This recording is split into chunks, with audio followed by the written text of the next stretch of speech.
Hello, I'm Gregory Sale, and I'm an advocate for justice reform and successful reentry after incarceration. I began this work over 10 years ago in response to the heavy-handed justice and media stunts of Arizona Sheriff Joe Arpaio. These long-term projects invite disparate constituencies to engage in dialogue and creative process. When participants in my projects began completing their prison and jail sentences, I witnessed firsthand the daunting task of finding a job or a place to live. Their challenges and their desire not to return to the system has become the focus of my work. After the guests settle into their seats, the room darkens. The screen lights up with an image of a hand painting black stripes on a white wall. Inmates are painting the walls of a museum in their own likeness. 5 minutes into the film, a young man in jeans and a t-shirt stands up. He makes his way towards the aisle. He takes a seat in a row of chairs reserved for honored guests. What the audience didn't initially know was that the same individuals who were in the film as inmates were sitting next to them as free citizens. This framing supported a breakdown of social barriers that gave way to a meaningful conversation.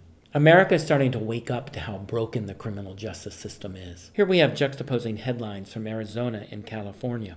In California, the emergence of a reform effort is being enacted by voters and legislators, which in turn gives hope to those inside the system. While I continued to work in Arizona, last year I became an embedded artist with the Anti-Recidivism Coalition, also known as ARC.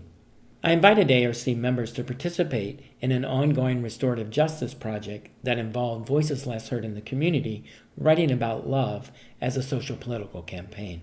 ARC was founded by successful Hollywood producer Scott Butnick and works to help young adults get a fresh start. Its members are committed to positive change in their lives. At 15, Dominic was sentenced to 35 years. He participated in a project I co-created for a conference in Pennsylvania. One of the senators some of the people in the Senate that I spoke to, they didn't have a lot of time. They were super busy. So I said, listen, you don't have a lot of time. I'm not going to waste your time by trying to talk your ear off. I just want to show you something. And I literally did. I gave him this card, which is my old prison ID. I showed it to him. He looked at it for a second. Then I went in my other pocket. And I took it out, and I showed him this college ID. And I said, that is the difference, son. That is the difference. And he said, enough said. And he was like, honestly speechless for a few seconds.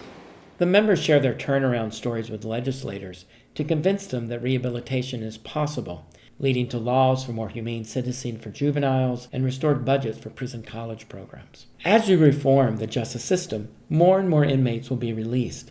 ARC members and I are currently developing an arts-based public service campaign focused on raising awareness in support of returning citizens, changing the way their story is framed, exploring creative process, reimagining themselves, their positions in society, and society's response to them, and moving beyond the paradigm of inside and outside.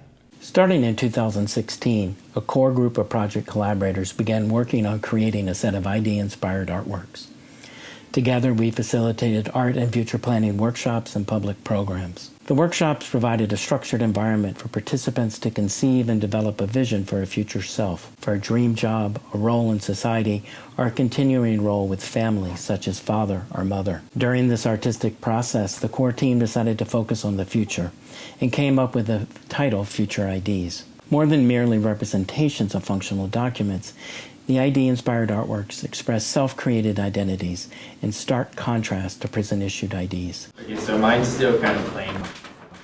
As a highly visible culmination of this multi-year project, we are currently producing Future IDs at Alcatraz. The year-long exhibition at the iconic Prison-Turned-National Park in San Francisco Bay will open in fall 2018 in partnership with the National Park Service and its nonprofit partner, the Golden Gate National Parks Conservancy. On the third Saturday of each month, the installation will be accompanied by a series of public programs and events co-curated with local justice organizations and community members. Together, the Future ID artwork generates a dynamic visualization of individual stories of transformation, a testament to the power of direct personal narrative. Every one of us is planning our future, moving forward with an existing plan or choosing to move forward without one. We don't always think of people in prison or those with conviction histories as having a future. Thank you.